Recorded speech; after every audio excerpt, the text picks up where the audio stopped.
મિત્રો, એક ભારત ન્યૂઝ મીડિયામાં આપનું હાર્દિક સ્વાગત છે।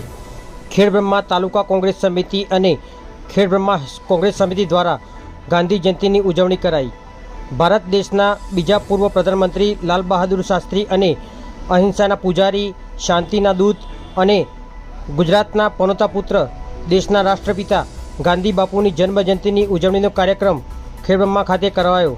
સમગ્ર દેશ જ્યારે આ મહાનુભાવોની જન્મજયંતિ ઉજવી રહી છે ત્યારે આજના કાર્યક્રમમાં ખેડબ્રહ્મા શહેર કોંગ્રેસ પ્રમુખ અમિત શર્માએ જણાવ્યું હતું કે આ બંને મહાનુભાવો ભારતીય રાષ્ટ્રીય કોંગ્રેસના પ્રથમ હરોળના આગેવાનો હતા।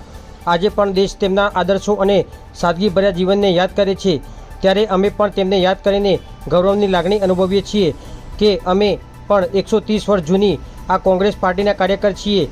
આજના આ પુષ્પાંજલિ અને સૂત્ર વિતરણ કાર્યક્રમમાં શહેર કોંગ્રેસ સમિતિના પ્રમુખ અમિત શર્મા, લીલાબેન, દિલીપ જૈન, નરેન્દ્રસિંહ ચૌહાણ, ગોવિંદ કાકા, નરેશભાઈ, ચેતનસિંહ, કલજીભાઈ, અનિલભાઈ, લાલાભાઈ, ગણપતભાઈ વાઘેલા, રઘુવીરસિંહ સાંખલા, અતુલભાઈ, મણિબેન, આકાશભાઈ, પરેશભાઈ તથા મોટી સંખ્યામાં કોંગ્રેસ સમિતિના કાર્યકરો ઉપસ્થિત રહ્યા હતા અને કાર્યક્રમને સફળ બનાવ્યો હતો।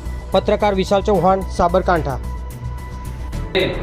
ગુજરાતના પનોતા પુત્ર ગાંધી બાપુની જન્મજયંતિ છે, એ નિમિત્તે આજે ખેડબ્રહ્મા તાલુકા અને ખેડબ્રહ્મા શહેર કોંગ્રેસ સમિતિ દ્વારા આજના આ દિવસે મહાનુભાવોને યાદ કરીને એમને પુષ્પાંજલિ અર્પણ કરવામાં આવી છે। સમગ્ર દેશની અંદર જ્યારે આજે એમની જન્મજયંતિની ઉજવણી થઈ રહી છે ત્યારે સમગ્ર દેશવાસીઓ એમના આદર્શોને યાદ કરી રહ્યા છે।